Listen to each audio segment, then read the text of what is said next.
보길도를 두고 사람들은 전복으로 해가 뜨고 진다고들 합니다. 가히 그 말이 실감날 정도로 보길도 앞바다는 온통 전복 양식장입니다. 그런데 보길도에서 유일하게 전복 양식을 하지 않는 마을이 있습니다. 보길도 최남단에 위치한 보옥마을입니다. 바닷가에 자리한 보옥마을은 46가구가 사는 아담한 어촌이지요. 이 마을 앞바다는 남쪽으로 뻗은 망망대해. 그래서 파도가 셉니다. 전복을 할 수 없는 이유지요. 대신 이 마을에는 특별한 풍경이 있습니다. 마을이 온통 은빛 물결. 햇빛 받아 반짝이는 건 다름 아닌 멸치입니다. 보옥마을 사람들은 고기잡이를 해서 먹고 삽니다. 그중 6월부터 5, 6개월간, 그러니까 1년에 반은 멸치잡이를 합니다. 보옥마을 김상동 씨가 바다 나갈 준비를 합니다. 어장은 배로 10여 분 거리. 어장을 향해 달리다 보면 크고 작은 바위 섬들이 인사를 건넵니다.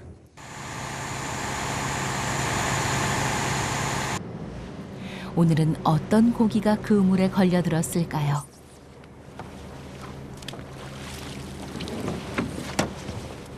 어장에 도착하자마자 그물에 연결된 줄을 잡아당깁니다.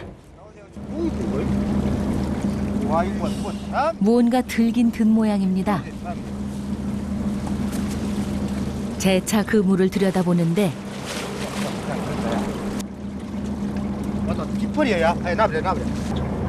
근데 왜 아이, 더 들어오라고. 매리 이제 들어오고 있으니까 물 조류가 있기 때문에 더 있다 보려고 많이 잡아고 하려니까. 바닷속을 훤히 읽고 있습니다. 멸치 때나 뒷벌 때예요. 멸치. 거기 때거든요. 어군 탐지기만큼이나 정확한 김상동 씨 눈입니다. 지금 이 바닷속에 설치된 낭장망 그물에 고깃대가 몰려들고 있습니다. 낭장망은 조류가 급한 곳에서 이용하는 조업 방식입니다. 물살을 따라 빠르게 이동하던 고깃대가 점점 좁아지는 그물망에 갇혀 빠져나오지 못하는 것이지요. 민물에 일하고 조류가 있으면 들어오고 조류가 없으면 안 들어와요. 조류가 일하고 써야만이 멸치도 이제 들어와요.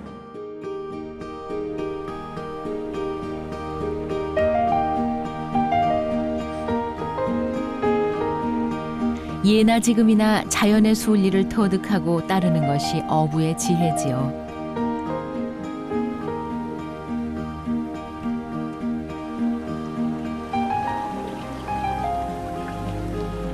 드디어 밀물이 모두 들어왔습니다.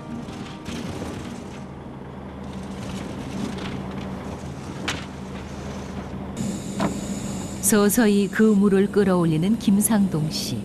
얼마나 많은 고기가 밀물 따라 그물에 들어왔을까요?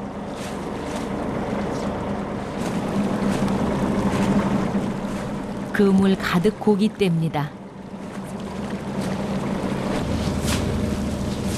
두 사람이 하기에는 힘에 부쳐 보입니다. 그래도 어부에게는 가장 행복한 순간이지요.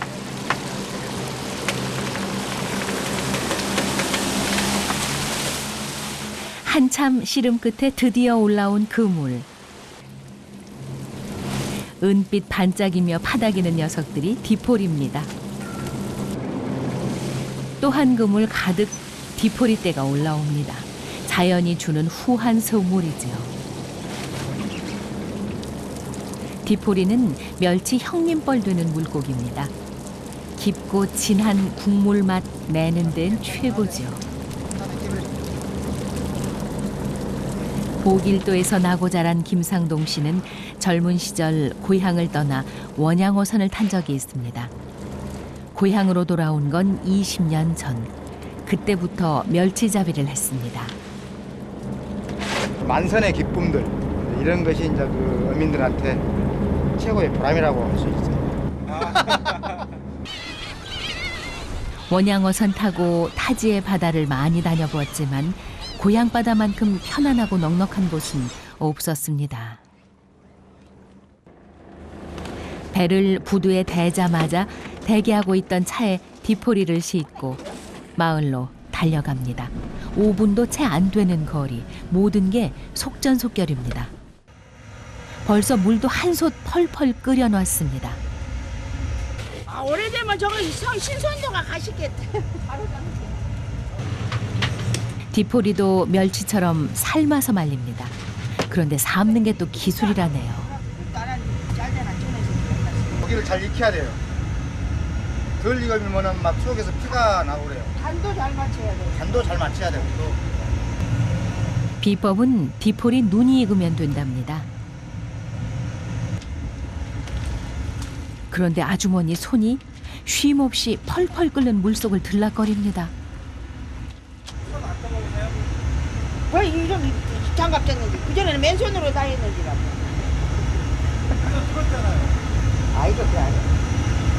얼마나 뜨는 거 손이 이제 아주 면역대하고 이런 거 몰라. 어머니 이거 멸치한 지 얼마나 됐어요? 그때 멸치한 지 한 40년 됐죠. 맨손도 두렵지 않았던 건 어머니였기 때문입니다. 40년간 멸치를 잡고 삶으면서 세 아들 키워냈지요. 어느 정도 멀리면 그렇게 해야 돼. 김상동 씨 아내도 눈코 뜰 새 없습니다. 뒤포리가 돈이에요. 어떻게 달라요? 이제 가격이 뒤포리는 비싸니까. 그러고 포수도 많이 나오고. 기분이 좀 좋으시겠어요? 그렇죠. 군에 간 두 아들이 공부 마칠 때까지는 멸치잡이로 부모 노릇해야 합니다. 그래서 멸치는 보옥마을 부모들의 꿈이요 희망입니다. 삶고 널기까지 했는데 아직 할 일이 지천입니다. 마을 한쪽에서 김상동 씨가 그물 정리를 합니다. 멸치무게 견뎌내느라 찢긴 만선의 훈장입니다. 김상동 씨 형님도 고급 기술 보탭니다. 내가 한 40년하고 이 우리 동생네 도와준 것이 한 8년, 9년 차, 나 한 50년. 한때는 밥줄이었는데 이거 기술이 안 되면 안 되지. 이것이 이 일을 안 하면은 저 동생이 나를 데려오길 안 해. 형제는 서로 의지하며 고된 바다 일을 견뎠지요. 고단한 하루 일과도 어둠이 내려앉으면 끝납니다. 총총히 뜬 별이 내일의 바다를 예고합니다.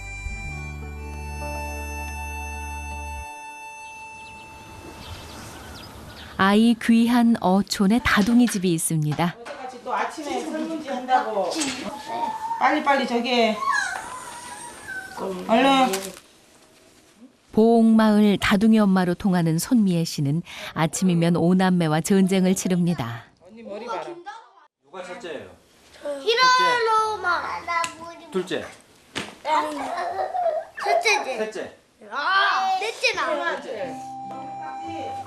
5살짜리 막내부터 7살, 9살, 10살, 11살. 곰으로 만든 딱지를 최고의 보물로 여기는 어린아이들이 줄줄이. 그러니 한순간도 바람 잘 데 없습니다. 오지마. 또 그쳐. 괜찮아. 빨리 또 그쳐. 뭐가 불쌍해서? 이러면 안 돼. 왜 그래? 딱지 다 뺏었다. 딱지 뺏었다고? 알았어. 엄마가 선물 사줄게. 나 여기 있어. 얼른 가. 손 씻고. 아이들 셋은 보길도에 단 하나뿐인 초등학교에 다닙니다.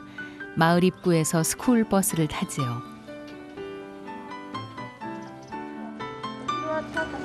두 아이는 어린이집에 다닙니다.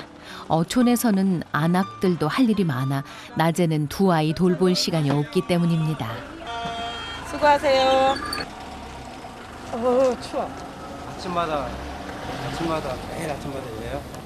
이럴 때가 있고 바쁠 때는 이제 우리 애기가 아까 큰애가 먼저 보내고 이제 자기가 학교 가고.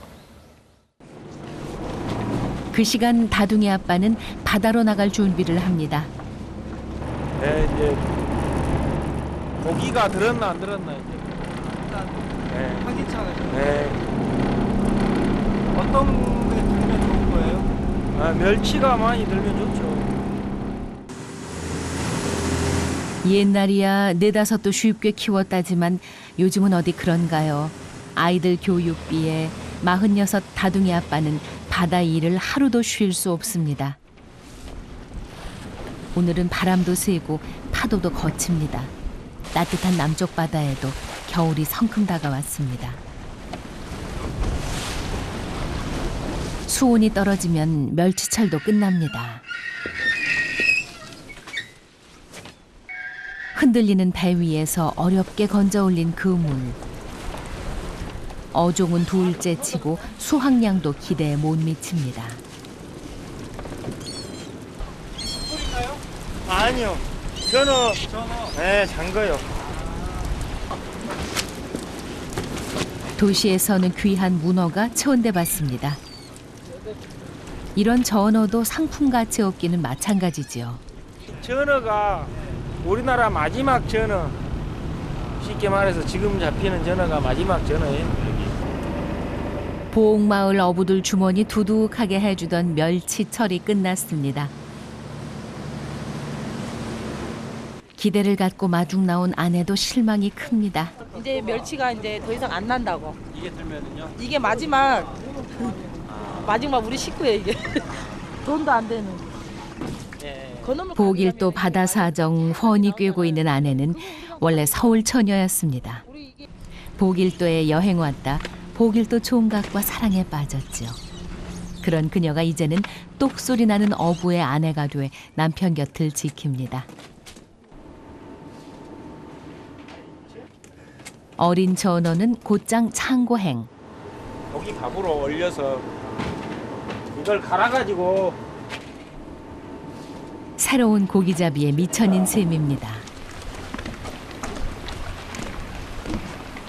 그래도 혹시나 하고 가는 거죠. 오늘도 바다 위의 삶은 이어집니다.